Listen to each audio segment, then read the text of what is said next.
做了我的女人，我不会再让你受一点苦。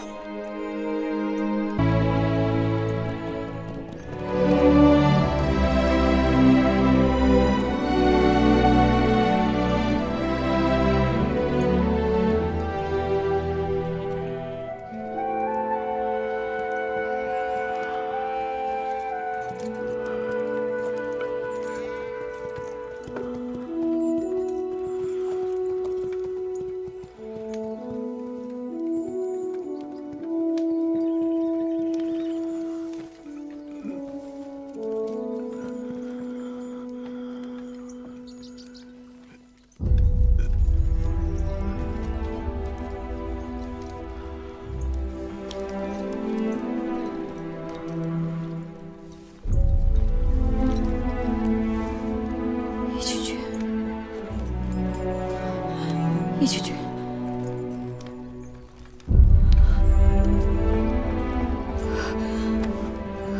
你终于醒了。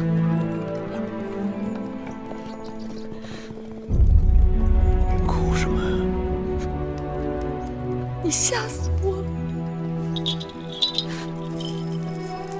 我没想到你也会为我掉眼泪。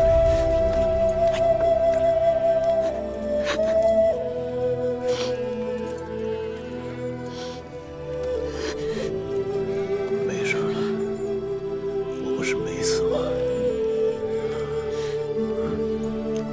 松手吧。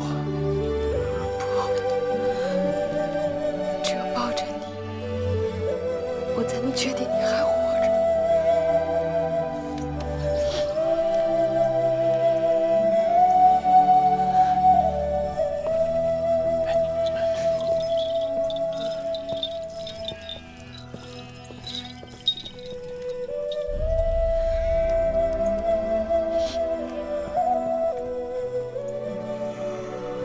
老吴，这下好了，咱们准备给大王娶亲吧。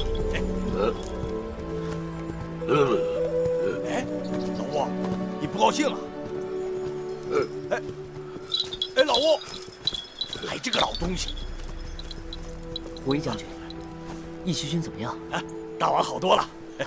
吉人天相，太好了。嘿嘿，对。既然义渠君好多了，老吴为什么不高兴？嗨，我刚一说月公主要嫁给我们大王，哎，他就愁眉苦脸的。米夫人要嫁给义渠君啊，真是不行，确实不行。哎，不，那个，过来，秋秋，你怎么也这么说呢？你也是亲耳听见那个月公主要嫁给我们大王的。那米夫人是公子季的母亲啊，公子季将来是要做我们秦王的，米夫人绝不可嫁给你们大王。哎，为什么就不能呢？你知道吗？这失去首领的部落，别人会像狼群分肉一样给分吃掉的。这草原上的部族首领要是死了，他的女人就赶紧带着孩子和部族嫁给另外的首领。这我们大王可是草原上最出色的男人了，有他给你们月公主做靠山，这不好吗？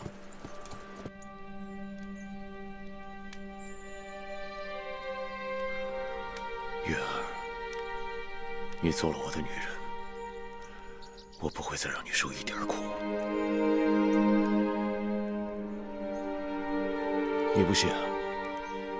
我也不要你再为我吃苦。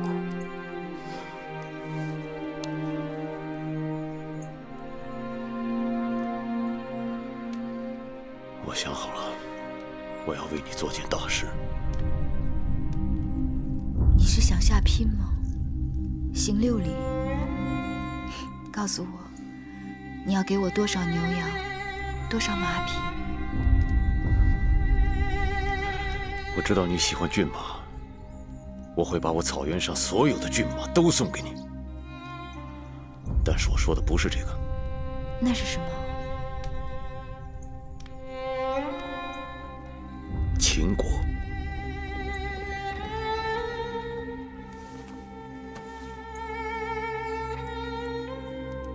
你没有跟黄公子回楚国，却跟继儿不顾风险，千里迢迢回到秦国，为了什么？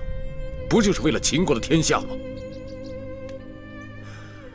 你在不省人事的时候，嘴里还一直唠叨2个字，就是秦国。你说你要给我秦国？对，你们秦国的武王荡死后，秦国四分五裂，一盘散沙。眼下正是个好机会，而我的义渠已不再是过去的义渠，如今凭我的实力，足可以帮你跟孩子夺回本就该属于你们的天下。只怕没有那么容易。当然是不容易啊，但动用我义渠的倾国之力，全部兵马，此时此刻拿下咸阳，也不是没有可能。虎威，你在外面装什么鬼？虎威禀报大王，有人即刻要见月公主。公主正忙着呢，不见。这恐怕不行吧？本王说行就行。那可是月公主的弟弟魏冉将军。小冉，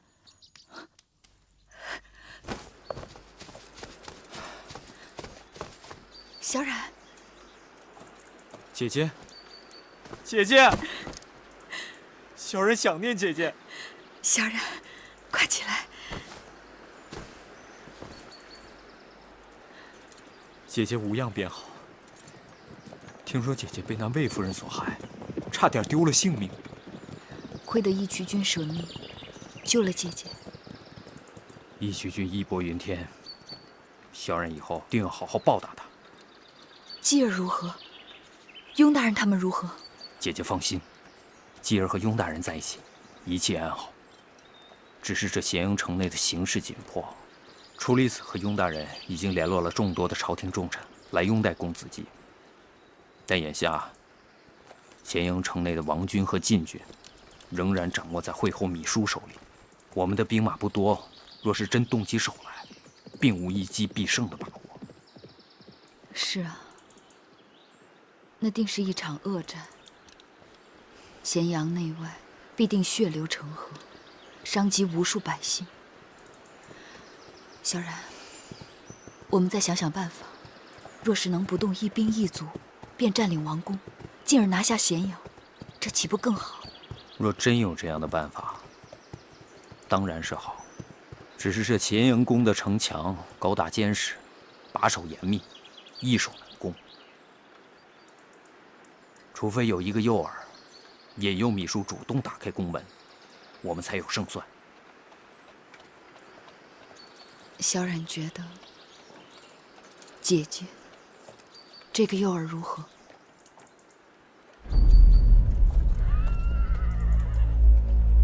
姐姐若是自投罗网，芈姝一定大喜过望。不过如何安排，我们还要花一番心思。咱们再细细筹划一下。这件事，定少不了义渠君鼎力相助。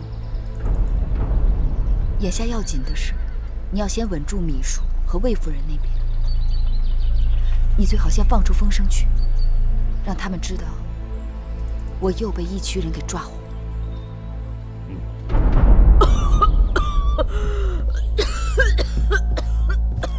惠后，这是太医新给您开的方子，您服用试试。拿走，没有用。惠后，那治病的药引子都不在咸阳城里，太医再换方子也是无用。惠后，您说的是什么药引子？那遗诏在哪儿？公子季在哪儿？还有那个芈月，都在哪儿？那魏仪有回信吗？还没有。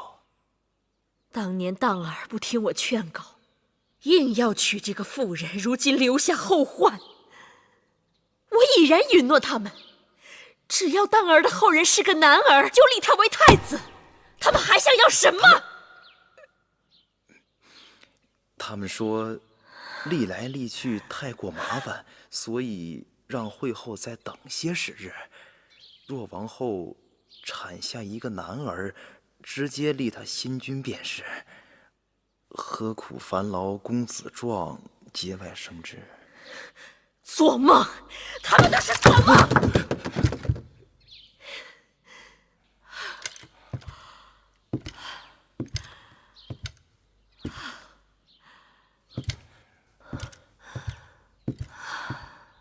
拜见会后。甘相，又有什么坏消息？是好消息。说。微臣刚刚得知，不久前芈月被义渠人抓走，眼下正扣押在义渠君的老营里。义渠君，就是10几年前劫持我楚国送亲车马的义渠君。正是。消息可靠？确切无疑。这义渠君卑鄙狡诈，这些年没少跟秦国作对，骚扰边境，攻伐城池。当年他用芈月做筹码，向秦国要了大量的粮食和布匹，尝到了甜头。这次他又要做什么？自从遗诏的事在朝堂上下传得沸沸扬扬，许多人都在打芈月的主意。义渠人唯利是图，肯定知道芈月价值连城，所以跟着一起搅浑水。还有，冬天快到了，那是他们义渠人最难熬的日子，想必他们想借芈月的身价敲诈一笔，也好过个富足的冬天。哼，这种人见利起义，既然他贪，就给他点甜头，让人带话，只要他肯把芈月交给我，赏粮5000车，绢1000匹，1万斤。